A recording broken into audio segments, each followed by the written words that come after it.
Isabella Rossi, à 32 ans, était la personnification du succès à Manhattan. Éditrice d'une grande maison d'édition, son appartement avec vue sur Central Park était aussi impeccable que sa carrière. Mais la perfection de la façade cachait une profonde solitude. Les dîners entre amis, les fêtes et les événements sophistiqués semblaient seulement accentuer le vide qu'elle portait en elle. L'amour, pour Isabella, était un livre fermé, une histoire qu'elle n'arrivait pas à déchiffrer, une équation complexe sans solution. Elle était devenue experte dans la construction de murs autour d'elle, des murs hauts et impénétrables, construits brique par brique, avec la déception et le manque de foi en l'amour. Elle préférait la compagnie des livres à celle des hommes, le silence à la conversation triviale, la sécurité de la solitude à l'incertitude d'une relation. Jusqu'à la nuit où tout a changé. C'était une nuit d'automne, à Greenwich Village. Les feuilles tombaient, comme des confettis dorés, créant un décor romantique et inattendu pour ce qui était sur le point de se passer. Isabella marchait tranquillement, perdue dans ses pensées, sur le nouveau manuscrit qu'elle était en train d'éditer, lorsqu'elle sentit une présence proche. Un léger toucher sur son épaule, un sourire énigmatique, et, avant qu'elle puisse réagir, un sac disparut de ses mains avec une rapidité surprenante. Mais ce qu'Isabella ne s'attendait pas, c'était qu'au-delà du sac, quelque chose de bien plus précieux serait également emporté. Son cœur. Liam O'Connell n'était pas un voleur ordinaire. Il ne volait pas par nécessité, mais par impulsion, une sorte de défi personnel. Il était un artiste du crime, un maître de la dissimulation, capable de disparaître au milieu de la foule comme un fantôme. Mais, contrairement à d'autres voleurs, Liam n'était pas implacable. Il avait son propre code, une éthique particulière qui le guidait. Il ne volait jamais d'objets de valeur sentimentale et choisissait toujours ses victimes avec soin. Isabella Rossi, avec son air d'imprégnabilité et l'aura de succès qui l'entourait, représentait un défi irrésistible. L'objectif n'était pas le contenu du sac, qui, en réalité, ne contenait que quelques objets de peu de valeur, mais la conquête de cette femme inexpugnable. Le vol à Greenwich Village était calculé, un premier acte dans une pièce bien plus grande, qui avait pour but final de voler le cœur d'Isabella. Il savait qu'il s'agissait d'un défi redoutable, mais l'idée de conquérir cette femme si fermée et protectrice l'excitait. Après le crime, Liam observait Isabella de loin, analysant ses réactions, étudiant ses mouvements, enchanté par sa force et l'aura de mystère qui l'entourait. Il savait qu'il aurait besoin de patience et de stratégie pour s'approcher d'elle, pour percer les secrets derrière cette armure impénétrable. Lui, un voleur de cœur, avait déjà tracé son plan de conquête. Les rencontres suivantes étaient une chorégraphie subtile de hasard et de destin. Une semaine plus tard, dans une librairie cachée dans une ruelle charmante du West Village, Isabella se retrouva à nouveau face à Liam. Cette fois, il n'y avait ni précipitation, ni menace. Il choisissait un livre de poésie, sa posture décontractée, presque désinvolte. Ses yeux bleus rencontrèrent les siens pendant un instant, un choc silencieux qui fit frissonner Isabella. Il sourit, un sourire timide et charmant qui désarma ses défenses. La conversation commença de manière décontractée, sur le livre qu'il tenait, sur le temps, sur la ville. Liam était éloquent, amusant, et possédait une intelligence perspicace qui captivait Isabella. Il ne mentionna pas l'incident de Greenwich Village, et Isabella, pour une raison inexplicable, ne le fit pas non plus. Dans les jours qui suivirent, les rencontres devinrent plus fréquentes, toujours dans des lieux différents, toujours avec une aura de désinvolture. Un café à Central Park, une exposition d'art, un concert en plein air. Chaque rencontre était un pas dans la danse délicate, du flirt, un jeu de regards, de sourires et de conversations intelligentes, qui construisaient une connexion profonde et intrigante entre eux. Isabella, qui s'était toujours tenue à distance, se sentait irrésistiblement attirée par Liam. Son aura de mystère, son intelligence et sa capacité à la faire rire étaient des armes puissantes qui brisaient ses défenses, peu à peu, jour après jour. Elle commençait à remettre en question ses propres murs, à se demander si la solitude qu'elle cultivait tant était réellement ce qu'elle désirait. L'idée de tomber amoureuse, quelque chose qu'elle avait rejeté si longtemps, semblait de plus en plus attrayante, séduisante et inévitable, surtout en présence de Liam. À chaque rencontre, Liam révélait un peu plus de lui-même, sans jamais révéler complètement sa véritable identité ou son passé. Il parlait de sa passion pour la littérature, de son admiration pour l'art, de son envie de voyager à travers le monde. Il était une énigme, un mélange de charme, de mystère et de vulnérabilité qui envoûtait Isabella dans une toile de fascination. Elle le voyait comme un livre mystérieux, une narration pleine de suspense et de rebondissements inattendus, qui la laissait impatiente de découvrir la fin. Isabella, l'éditrice implacable, habituée à déchiffrer les histoires des autres, se retrouvait maintenant comme la protagoniste de sa propre histoire d'amour, une histoire imprévisible et pleine d'émotions conflictuelles. Alors qu'elle tombait amoureuse, elle ressentait un tourbillon de sentiments, l'excitation du nouveau, l'insécurité de l'inconnu, la peur d'être à nouveau blessée. À chaque rencontre, elle se sentait plus vulnérable, plus exposée, plus proche de renverser les murs qu'elle avait construits au fil des ans. L'attraction pour Liam était intense, dévastatrice, un ouragan qui menaçait de détruire tout ce qu'elle avait construit, mais en même temps, un ouragan qui promettait d'apporter avec lui un nouveau printemps pour son âme aride. Le doute la rongeait. Liam serait-il tout ce qu'il semblait être? Ou était-elle en train de tomber amoureuse d'une illusion, d'une version idéalisée d'un homme qu'elle connaissait à peine? Le risque était grand, l'enjeu élevé, mais Isabella, pour la première fois depuis longtemps, se sentait vivante, et la possibilité de se livrer complètement à ce sentiment la rendait à la fois euphorique et terrifiée. Les semaines se transformaient en mois, et la romance entre Isabella et Liam fleurissait au milieu de rencontres furtives et de conversations passionnées. Il l'emmenait dans des lieux magiques à New York, des promenades romantiques au coucher du soleil à Central Park, des dîners dans des restaurants cachés dans de petites ruelles, des soirées cinéma sur écran en plein air. Liam était un maître dans la création de moments inoubliables, des moments qu'Isabella gardait précieusement dans son cœur, comme des trésors précieux. Mais l'ombre du passé de Liam planait sur leur relation.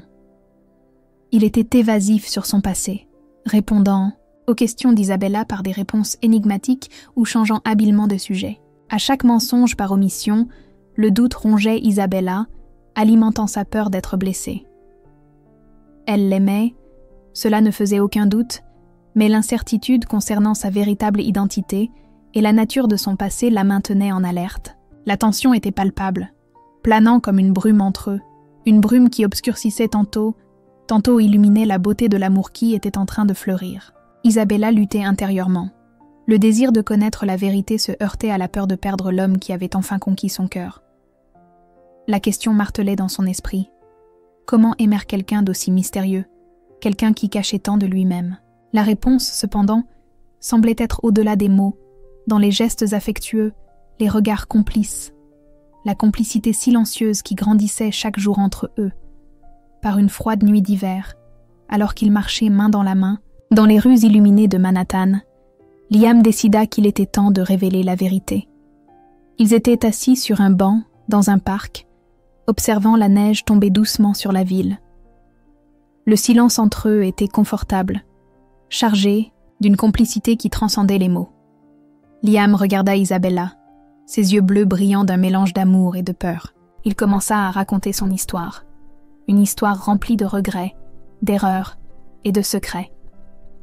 Il avoua être un ancien artiste, quelqu'un qui s'était engagé dans de petits crimes pour survivre, des crimes qui l'avaient conduit à une vie marginale. Ce vol à Greenwich Village n'avait pas été un acte aléatoire, c'était une stratégie calculée, une façon d'attirer l'attention d'Isabella, de se rapprocher de la femme qui l'avait captivée depuis le premier instant où leur regards s'étaient croisés. Il expliqua qu'il avait profondément regretté ses actions passées et qu'il luttait pour changer de vie, pour devenir un homme meilleur. Il n'attendait pas de pardon, mais espérait de la compréhension. La confession de Liam fut comme un cyclone, balayant l'incertitude et le doute qui avaient tourmenté Isabella pendant des mois. Elle écouta attentivement, son cœur battant fort dans sa poitrine. La vérité était plus complexe qu'elle ne l'avait imaginé, plus sombre et plus humaine à la fois. La neige tombait sur Manhattan, créant un décor magique, mais la confession de Liam ne fut pas accueillie avec la tranquillité qu'il espérait. La vérité, lorsqu'elle finit par éclater, frappa Isabella comme un choc. Elle était tombée profondément amoureuse, avait construit un château de rêve sur des sables mouvants, sans réaliser que le fondement même était un acte criminel. Le souvenir du vol, qu'elle avait consciemment et efficacement bloqué, de son esprit, inonda sa conscience avec une force écrasante, nette et douloureuse. Le souvenir n'était pas seulement la perte de son sac.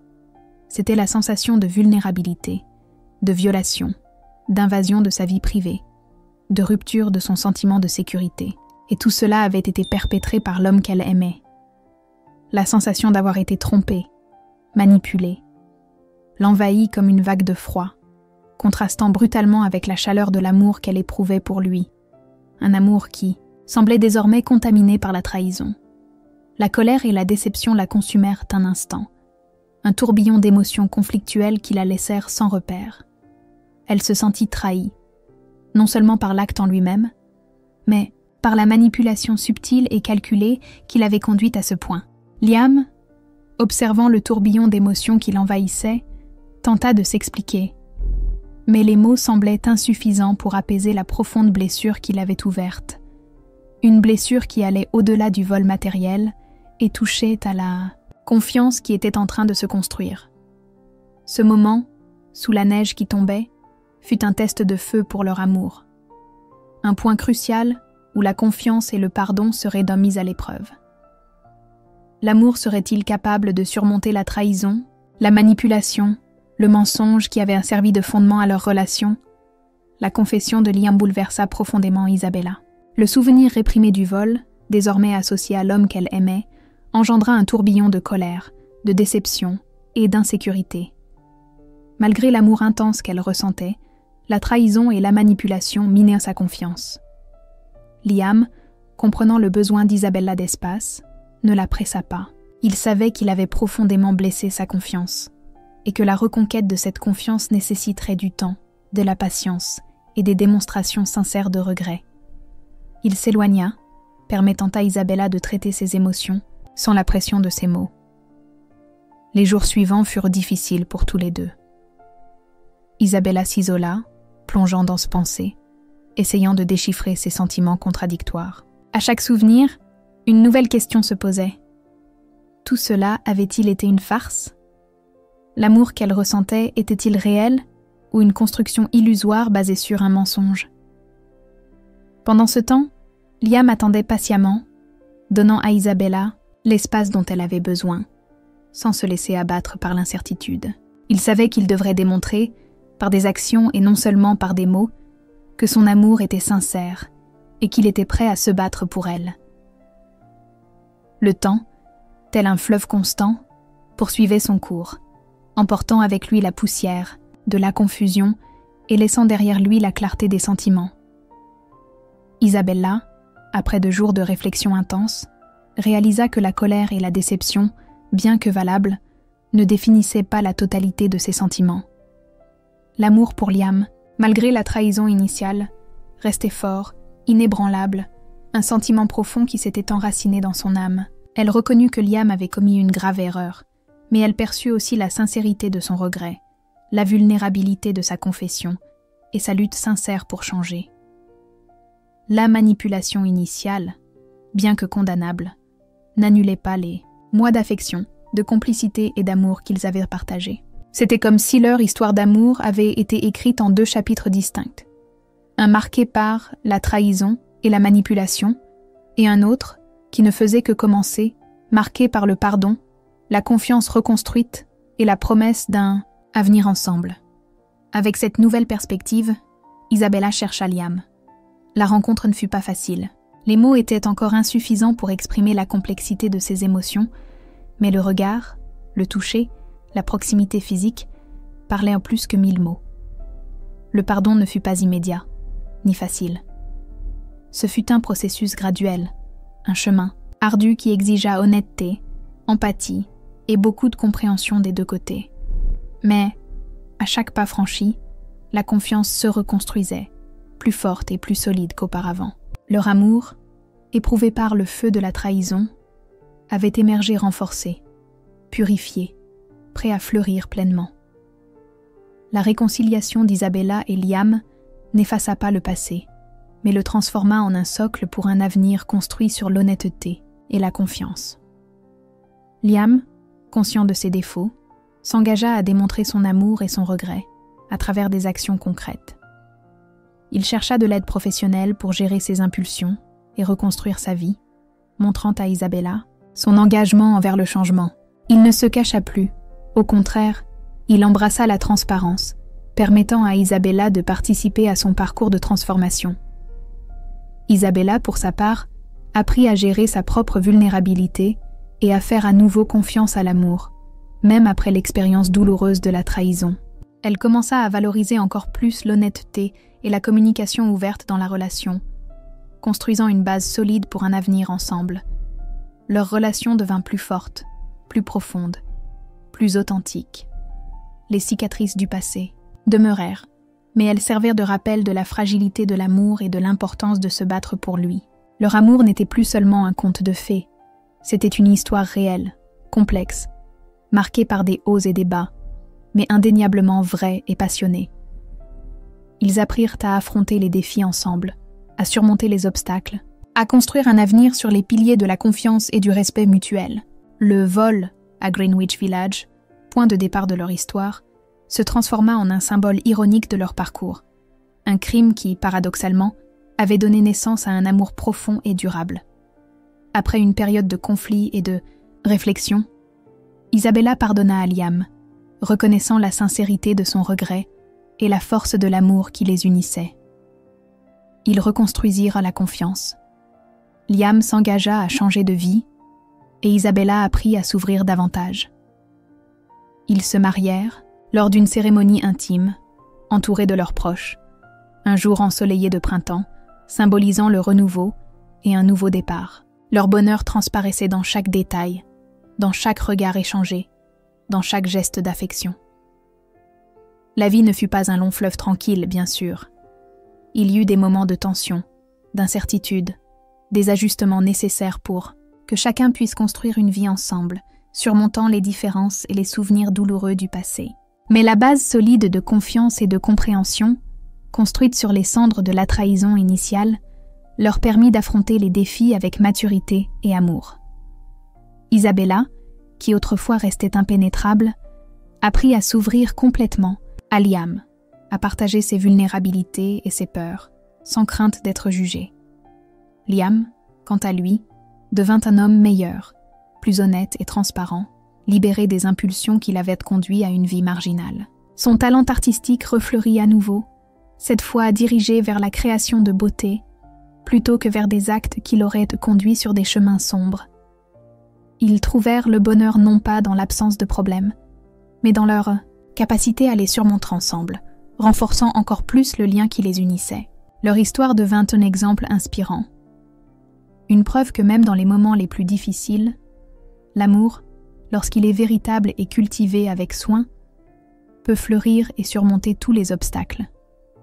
La ville qui ne dort jamais fut témoin de la plus belle des histoires d'amour, l'histoire d'Isabella et Liam, un romance qui commença par un vol et culmina en une union éternelle, scellée par la confiance, le pardon et l'amour inconditionnel.